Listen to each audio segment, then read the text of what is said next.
recently watched the new Netflix show Adolescence, and while I think the show was good, I definitely don't have the rave review that I've already seen floating around on the internet from others.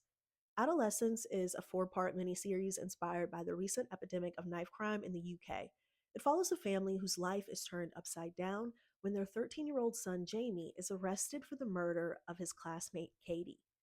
The show attempts to analyze how young men like Jamie have become radicalized by red pill content on the internet, and how, in some cases, this has led to violence against young girls and women. And while I do think that the show Adolescence does a fair job of explaining this phenomenon and its impact on families, I personally feel like the show falls short of achieving what it's really attempting to do. For instance, in episode 2, we have a casual name drop of Andrew Tate, the content creator, but the show doesn't offer any explanation or connection between Andrew Tate's content and the effects on young men. Because the show doesn't interrogate what Andrew Tate or any of these other similar content creators say and believe about women, it kind of leaves the door open for many parents to convince themselves that as long as their son isn't listening to Andrew Tate specifically, then they're fine, right?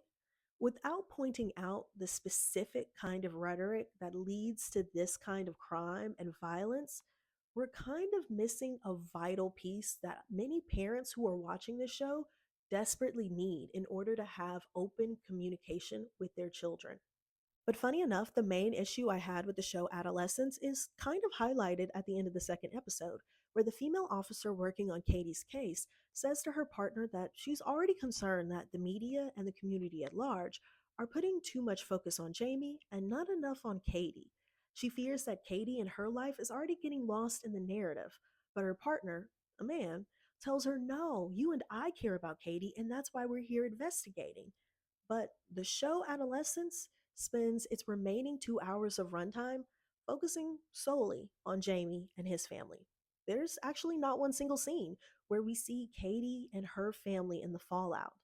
Actually, the only time we see Katie as a character in Adolescence is when she's being killed.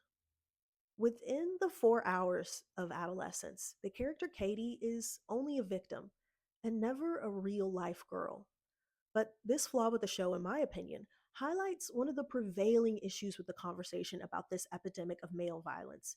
Because all the while, when we've been talking about how young men are in crisis and asking what we will do to save them, we have not once asked, what will we do to make young girls feel safe? How will we protect young girls? What can we do so that young girls will report this kind of harassment and violence the first time it happens? And honestly, this is what has troubled me so much about the show Adolescence.